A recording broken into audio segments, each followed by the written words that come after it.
Mira Swarup is an impact communication coach, one of my favorite people, because anytime I see her, it makes my day. And I'll tell you why. Because there's always something to learn, and I want to learn about creating impact on people. So, Mira, if one was to become a person of influence, what is the shortcut? If I could tell you the beginning of it, okay. If we are committed to be a person of influence, if we are willing to make sure that there's a voice that we have and it goes forward, you need influence to carry it forward. Yes. So to begin with, what I highly recommend is be clear that your first impression matters. In the real world, the way we look matters. What do you tell people that say, nahi, but it's what's on the inside that should matter and what's on the outside? You know, this is simple stuff, but what is your answer to these things? True. A lot of us look for the inside, the meat matters. Yes. What are you looking at the exterior for? I totally agree with you. And at the same time, can we be present to the fact that till the time people discover the meat, yes, they will keep judging. We can't fight the judgment. Yeah. Can we accept that it's happening? Yeah. Can we be more present and skill ourselves that be prepared for the judgment, be able to address it, and then go forward and show your meat. Absolutely. Share what's inside, be there, glow in the, take your glory in, but be aware that judgment will happen and your first impression matters. Because, you know, in the first impression, here's what I feel, here's my take on it, that people do make first impressions of you. Yes. And the rest of the conversation, they will actually subconsciously be evaluating you whether to actually accept or reject the first impression that they made of you. All of these judgments happen even before you've got a chance to say, hello, I'm so-and-so. All of it. It is that bad. Like, just physically, people have made an impression about No, but you know what? We're all guilty of that, or rather, we all think like that. Now, tell me about influence and trust in the relationship. Yes, trust plays a major role in you being able to influence somebody. Yeah. Now that's the part where we are reaching. So if you're starting with a great first impression, the intention is, can you please stay consistent with that impression so that you arrive at trust? Okay. What is it that you can do to keep that journey going rather than it be like a one-off surprise, and that's where you see there is no meat inside. Have you been reading books about this? Influence by Robert Cialdini. Yeah. A highly recommended book. Absolutely. I learned it from my guru, my coach. Let's talk about the relationship between influence and sales. Or likability and sales. How about that? Yes, likability and sales. Tell me about that. The one major thing that I give away to all my participants is if you can focus on the three things: the physical, the social, the emotional. The physical, the social, and the emotional. Okay. Yes. Physical is the easiest. Pretty much like within the first 5 to 10 seconds, people notice your physical appearance. So that means your attire. Do they really notice shoes as much as they say?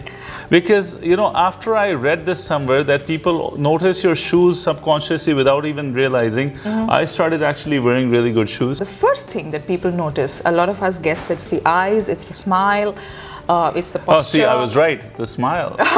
Okay, posture. Yeah. And that's where I'd like to correct us. Research states the first thing that people notice about us is our hands. Our hands? Yes. I thought that's only in YouTube videos. No, it's hands. Really? And allow me to share this because I heard it from another expert. And the theory is, yes. The theory is that we are hardwired from caveman days. Right. So imagine caveman days, the one tribe is there and one tribe is here. They're both approaching each other from each side, and one individual from each side approaching each other. And all that they can see from that far distance is each other's. Are you holding a spear or a stone in your hand to beat me up or to threaten me in any way? Where should they be? That's the question then. Let's say I am approaching somebody. Should I approach with an open hand, like I'm going to handshake with them, or like I met them like a long time later and I'm going to give them a hug, but I turn into a handshake? What should it be? So, well, for first impressions, imagine it's formal. You're meeting somebody formally for business. Then, of course, a handshake is great. Okay. Right? And there is a process to do the handshake. Are you going dominant or are you going submissive? Of course, to understand the protocol is important for you. And when talking, use them. Use them a little. Yes, like you naturally do. Absolutely. In sync with what you're saying. Yeah. It drives the message more forward. You become more compelling. Mira, tell me about the relationship between likability, influence, and selling. Wow, lovely. So I love the subject of influence and likability. And that one quote that really defines what I teach forward is people don't buy products of you. People buy people. People first, buy people. first, and then the products of Absolutely. you. Right? Whatever services, any product, anything that you're selling, Yeah. they will buy you first. To be a person of influence, can we be an awareness? What is it that I want the world to know about me? Yeah. Right? Instead of you being the person who sells so and so product, can they know who you are and what you believe in? You need trust and you need knowledge. Absolutely. You need virtue and knowledge. Absolutely. Now, how does one become a person of great virtue and great knowledge? I hope I read the words correctly, but that one sentence that stayed with me when you said it was, it takes practice. Takes practice. Yes, now I remember the video was about confidence. Yes. What is it that I can do to get confidence in what I'm doing? And I was like, yeah, I teach confidence for a subject, and I like Gulraj's perspective. Yes, it takes practice. Yeah. It is a skill set. I mean, we look at soft skills as something that you put on as a jacket on yourself and you walk out with, only for a meeting, only for a formal event. But can you make it as a part of your life? Because the purpose is when you practice it, it becomes so much better. Absolutely. So combining the two and practicing it day in and out, going back, looking at your mistakes, self-reflection, but practice at the end of the day. Absolutely. That is true. Well, that's how you'd gain the knowledge. But how would you gain the virtue? How would you gain the honesty? True. Again, self-reflection. Being aware. Am I fooling myself? Am I fooling that person? What's really happening there? What happens when I don't show an inclination to share the knowledge that I have?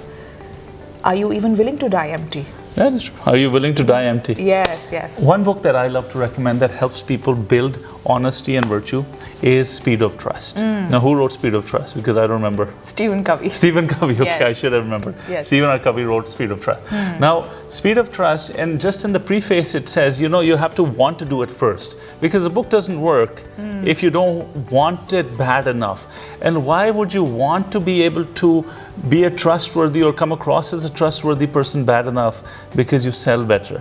Because you become a person that's adored and admired and a person of influence. Yes, absolutely. One last thought from you. That one last thought is connected to what you just said. Okay. You said wanting to sell better. Like what is it that's driving you inside? What inspires me is, of course, when you said it earlier, honesty. Yes. Right. So how your honesty comes across, and that's what makes you likable. Yes. True. Like a sense of authenticity that you carry with yourself that makes you more likable. And then when you have the product and you have the honesty, the thing that really combines it all together is, are you compelled? Yeah.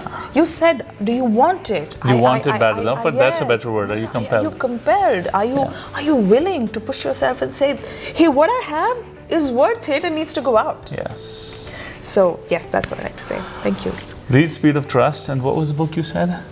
Die Empty. Die Empty. Wow, that's a good philosophy. That's Thank a good you. philosophy. Thank Mira, you. thanks for coming. Thank and please you, come Gulraj. back. Would love to have some more thoughts of you and how we can become people of great influence. Thank you very much.